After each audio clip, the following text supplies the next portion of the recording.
My MIL always said, "You'll never be the matriarch. This family's not yours." So I waited. And when she got sick, I was the one who managed her care, her bills, her estate. She rewrote her will 3 days before she died. Left everything to me. Her daughter screamed at the funeral. I just sat quietly and said, she finally chose the woman who stayed when everyone else vanished. I'm Hannah. I'm 41 now. This started when I was 26 and newly married to a man named Scott. We lived in a small town near Asheville, North Carolina. I taught third grade at the local elementary school. Scott taught high school history. We met at a school training seminar in Raleigh. He was polite, funny in that dry, teacher way, and looked like someone you'd trust to fix your car or help you carry a heavy box. We got married less than 2 years later. His mom, Dolores, never liked me. I saw it right away. The first time I met her, she barely looked at me. Just raised an eyebrow and said, "So you're the one?" Like I was a mistake someone made at the grocery store. She had this cold, controlled way of speaking. Every word she said felt like it came out after she weighed it carefully, like a chess move. She wore expensive perfume, carried herself like a queen, and acted like everyone in the room should thank her for letting them breathe the same air. She made it clear from the beginning, I wasn't part of her family. Not really. "You'll never be the matriarch," she told me once, right after Thanksgiving dinner. She smiled when she said it, like it was a compliment. "This family isn't yours. Don't get comfortable." She said stuff like that all the time in little ways. She'd host Sunday dinners and forget to invite me. Or she'd give Scott a birthday gift and say, "This is from the family," but there was never a card from me included. At Christmas, she gave me one of those drugstore bath gift sets with the price tag still on it while everyone else got expensive custom stuff. And if I said anything, Scott would just sigh and say, she doesn't mean anything by it. But she did.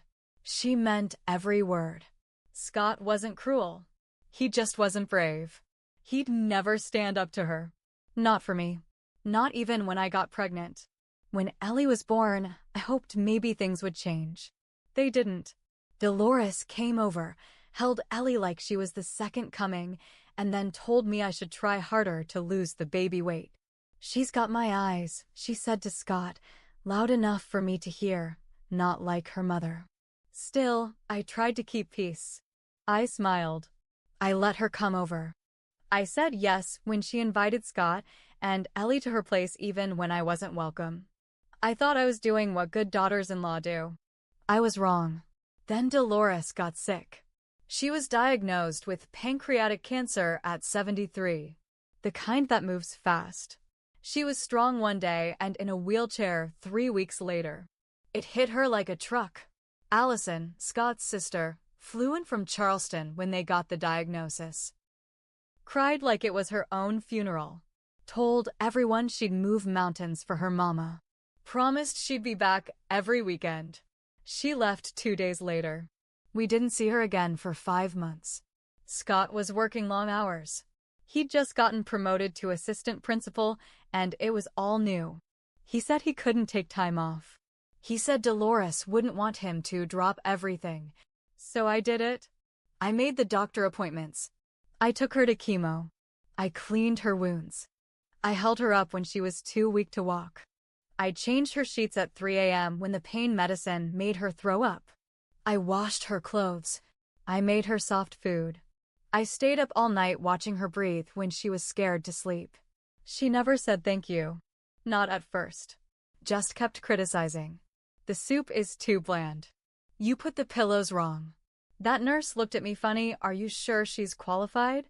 But I kept showing up. Something shifted after the 3rd month. It was after a hard day when she couldn't stop crying because she couldn't lift her hand to brush her hair. I brushed it for her. I sat on the floor next to her and just said, "I'm not going anywhere." She didn't say anything. But after that, she stopped making snide remarks. She let me sit with her in silence. She asked me to help her write a list of things she wanted done after she died. She even let me read her mail to her. One morning, she said, "Call the lawyer." I thought she was updating her will. I assumed she'd be leaving everything to Allison or to Scott. I didn't ask questions. I just made the call. The lawyer came to the house that Friday. They shut the door. I sat outside the room with a glass of water, listening to the muffled sounds of their voices. The lawyer left without saying a word to me. That night, she looked at me and said, "I changed it. It's all going to you. Don't let them shame you for it." 3 days later, she died. We had the funeral the next Saturday. Big church. Packed pews. Everyone came out. Allison showed up late, all in black, sobbing louder than the organ. I kept quiet. I read the eulogy Dolores asked me to write. I told the truth. I didn't sugarcoat it. I said she was tough, proud, hard to know, and harder to please, but she was never weak, not even at the end. I said she taught me the power of staying. After the service, we went back to the house for food.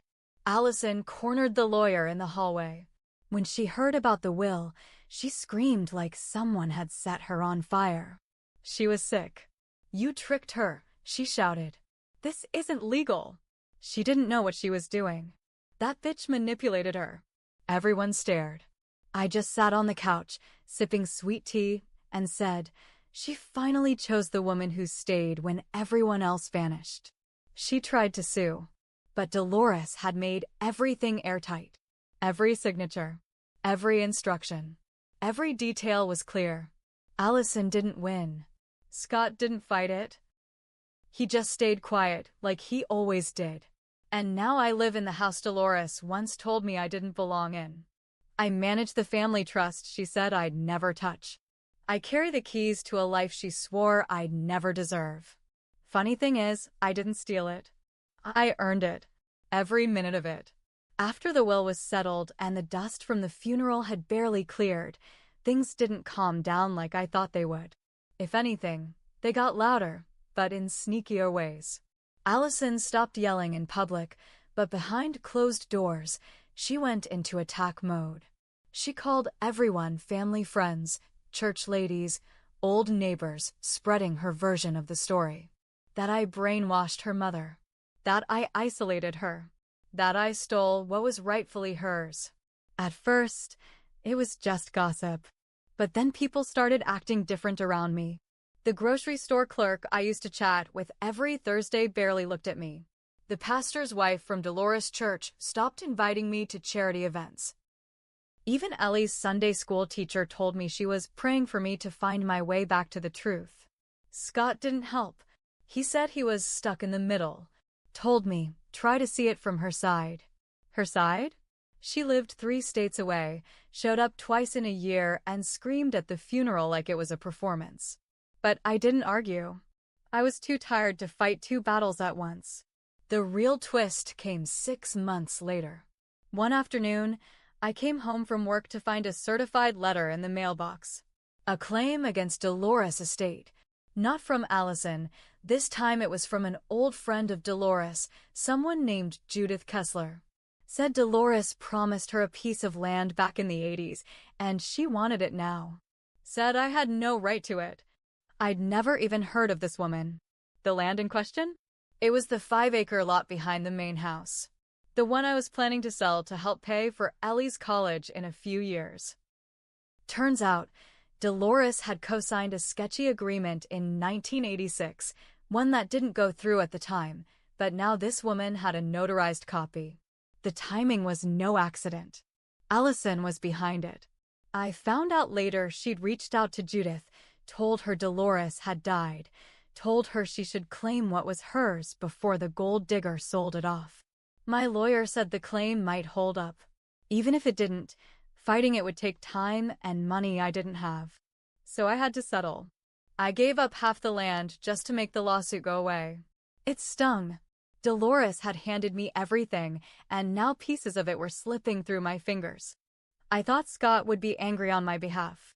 He wasn't. He said, "You should have expected this. You knew how Allison was." I looked him straight in the eye and said, "And you still let her run her mouth while I changed your mother's bedpans." We stopped sleeping in the same bed that week. It wasn't just the lawsuit. Things around the house started going weird. Ellie's bike disappeared from the garage. Packages were opened before I brought them in. Then one day, I came home and the front door was unlocked. Nothing was taken, but everything felt touched. I changed the locks that night. The next morning, I got a message on Facebook. No name, just a new account with no photo. The message said, "She may have left you the house. Doesn't mean we won't take it back." I saved it, took screenshots, sent it to the police. They couldn't trace it. Said it wasn't a direct threat. I started sleeping with a baseball bat under the bed.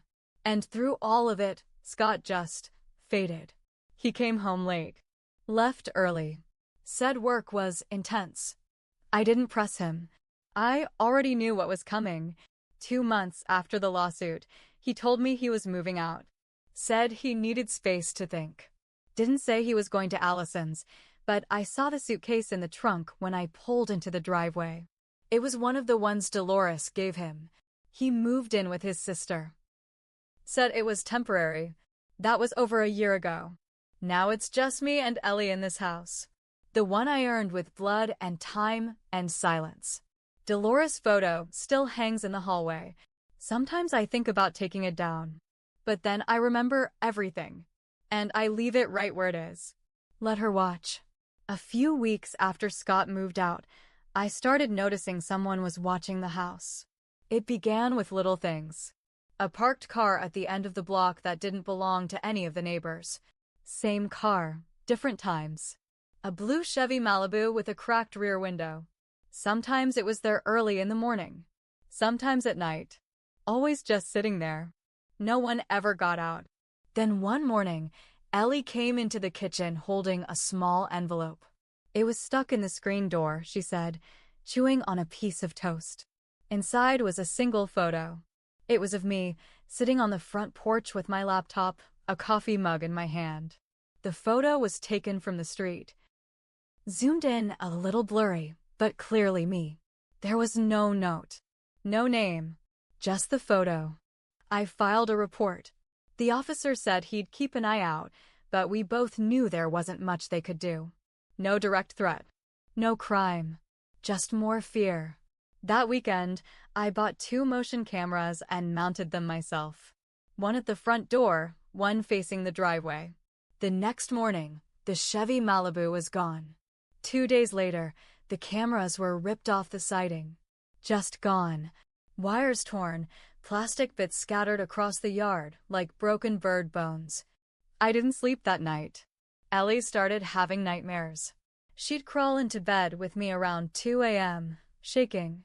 Said she dreamed of someone walking through the house at night. Said they were whispering. It was about this time I decided to go through Dolores' old files. Not the ones in the estate binder. The ones in the locked chest in the attic. The one I'd never gotten around to opening. I found the key in her jewelry box. Bottom drawer, taped under a velvet tray. What I found in that chest blew everything wide open. Letters. Dozens of them. Some were between Dolores and her accountant. Some were between her and a man named Curtis Penner, someone I'd never heard of. The letters talked about a private account in Savannah. About a second set of books. About offloading property quietly. There was one that really stood out. It was from Curtis. Dated 5 years ago. It said, "D, if you want to hide the Charleston money, it has to go in someone else's name. You mentioned the daughter-in-law. That'll work if she's kept in the dark. Otherwise, Allison might blow the whole thing. I've told you before, make a clean plan. You can't control them forever. CP." I sat on the floor with that letter in my hand for a long time. What the hell had Dolores done? That's when I started putting the pieces together. Dolores hadn't just changed her will out of gratitude. She changed it because she was hiding something. And needed someone trustworthy to bury it with her. Me. I started digging. Quietly. I checked bank accounts. There was a wire transfer from 5 years ago, just under $200,000, into a trust I'd never seen before. The account was in my name. Created by Dolores. I had no memory of ever authorizing it. It was like she planted it there for a future she knew I'd be stuck cleaning up. That night, I called the lawyer who had handled the estate. I didn't tell him everything, just enough. He said I needed to tread carefully. If there was dirty money, and if it was now tied to my name, I could be liable. Then the real twist came. The next day, Allison showed up at the house. Unannounced. No warning.